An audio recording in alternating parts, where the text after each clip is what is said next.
This is one of the most picturesque and enigmatic sites within the Antrim Glens, the Linford Barrows. I always stress that a monument shouldn't be viewed in isolation, but that is most definitely the case here. The entire landscape is littered with prehistoric sites. The setting is absolutely spectacular. There's a reason this area, the Sala Braes, were chosen as a Game of Thrones filming location.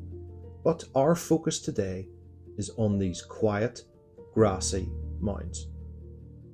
Barrows are simple circular or oval enclosures, typically less than 30 metres across, in Ireland usually of earthen construction, with central mounds created from material excavated from the surrounding ditch. Ireland has nearly 4,000 of these monuments in various forms, perhaps most famously at the Hill of Tara and the Barrows of the Rathcrogan complex. These round barrows from the early Bronze Age are classified by their shape: bowl, bell, disc, saucer, and the most common, in Ireland at least, the ring barrow. Ring barrows feature a central mound surrounded by a ditch and often a further surrounding outer bank. Many held a single primary burial, often in a pit or, in the case of some larger barrows, in a stone box known as a kist. However, many barrows continue in use for some time, for many hundreds or even thousands of years, and were used repeatedly, with secondary cremated remains deposited in the surrounding banks or ditches, perhaps making an entire ancestral lineage. In 2015, a PhD thesis postulated that barrows were not necessarily used for burials.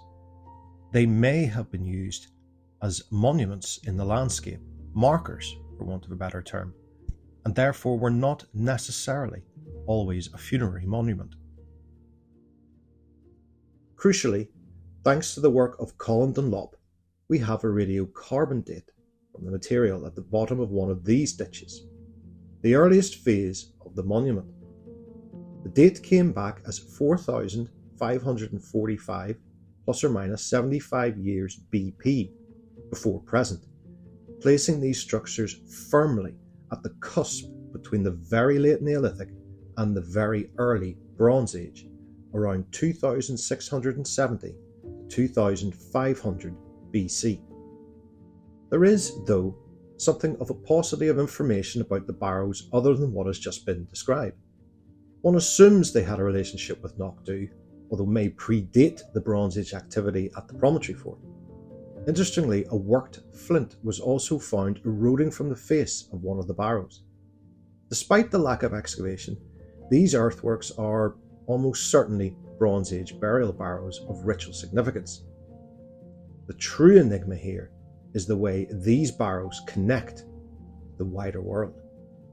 In 1975, archaeologist Richard Hodges noted the distinct hollow ways, ancient rootways, that run directly up to the site from the west.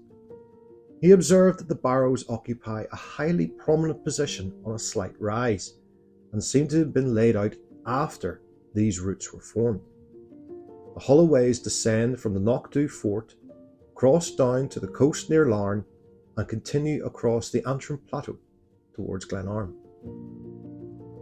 Hodges postulated that these routes represent a prehistoric highway, linking two distinct ecological zones and moving people and traffic from the coast through the plateau and into the interior of County Antrim. The Linford Barrows weren't just a place to bury the dead. They were a monumental waypoint on an ancient, sprawling map. To the immediate north, another round cairn stands, a ring of basalt boulders where once a core stood. Intriguing earthworks that seem to enclose or surround the monument also remain. The history of this place is not found in a single mound, but the entire network of monuments, routes, and spectacular views. The Linford Barrows stand as a powerful, silent testament to the lives, journeys, and ancestral lines of the Irish Bronze Age.